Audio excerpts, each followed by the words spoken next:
Hello again, I am Blunty, and this is the Galax GeForce GTX 1070 Exoc Snooper White.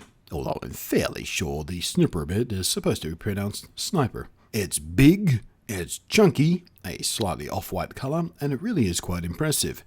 Going around the physical product, we find a relatively subdued design, but notably, unlike most other cards out there, the cooler shroud on this one is metal, as is the backplate, and sandwiched between the backplate and the completely custom PCB is some clear acrylic designed to carry light around. I'll show you that in action in a moment. The twin 100mm fans also have LEDs behind them. An 8 and a 6-pin power hookup is required here for the 5+2 phase power supply design, which uses 5 phase for the core and 2 for the memory.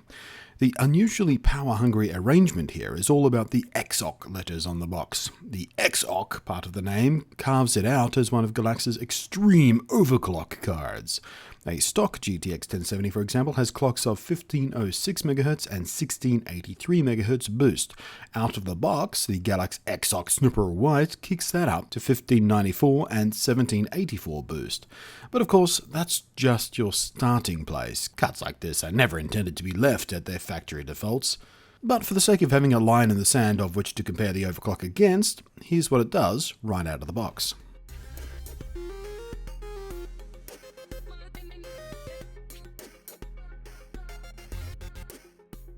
So that's it out of the box, fine. Next, using Galax's Extreme Tuner Plus software, which is presented nicely enough, but is actually a little bit clumsy in use because for some reason it wouldn't just let me type in precise numbers. You have to kind of use the sliders, which is sloppy and inaccurate and fiddly. I don't like it.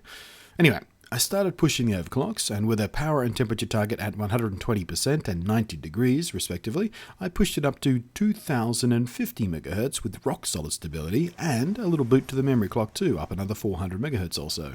But most remarkably, it hit this overclock without ever going above 70 degrees Celsius or 50% fan speed, which is essentially silent.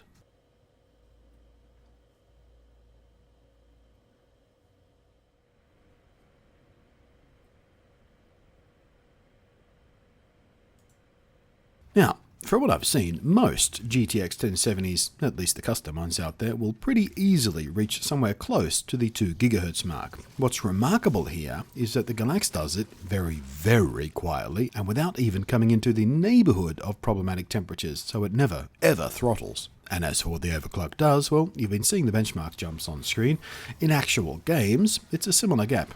Doom, utterly maxed out in Nightmare settings of course, snaps itself up an extra 10 to 20 FPS, which is nice for those of you who use G-Sync monitors capable of triple-digit refresh rates. Seriously, Doom on a G-Sync monitor, in Nightmare and triple-digit frame rates, it's just like a cup of distilled joy. Mafia 3 at the highest settings possible also sees quite a noticeable kick to the frame rate, moving from high 60s on average to high 70s.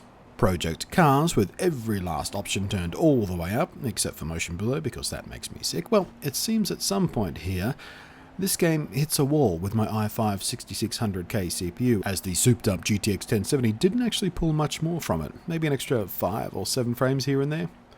It was a similar story with Rise of the Tomb Raider, and Witcher 3 with all things maxed out and hairworks turned up past even where Ultra settings wants to put it.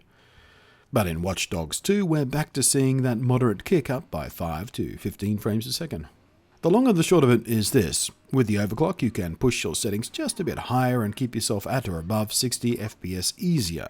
And with the Galax GTX 1070 Exoc Snooper White, that overclock doesn't cost you anything in terms of noise or heat.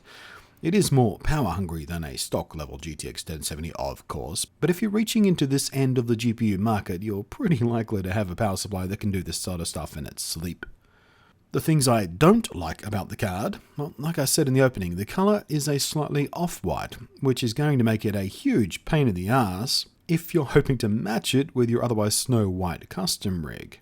If you have it mounted vertically like I do, the 3 LEDs underlighting the fans will cause flicker as the fans speed up or idle down, which depending on your setup might be super annoying. In my case, it flickers shadows against the wall which sits in my peripheral vision, which is super duper distracting. I hated it frankly. But, you know, I'm well aware that my setup is pretty unique. It's also a bit disappointing that, unlike the cool ribbon of RGB light you can have under the backplate, the fan LEDs are only white. I've got no idea why these aren't RGB too. You'd think they would be, but they are not. So yeah, a few missed opportunities when it comes to modders and custom themed rigs, but for most other folk, it's a pretty badass card. But then again, I guess if you are a modder, that metal fan shroud sure would be easy to sand back and paint, don't you think? But anyway, it's quick, and it's quiet, and it's just like I like 'em. Thanks for watching, I am Blunty, and I will catch you next time.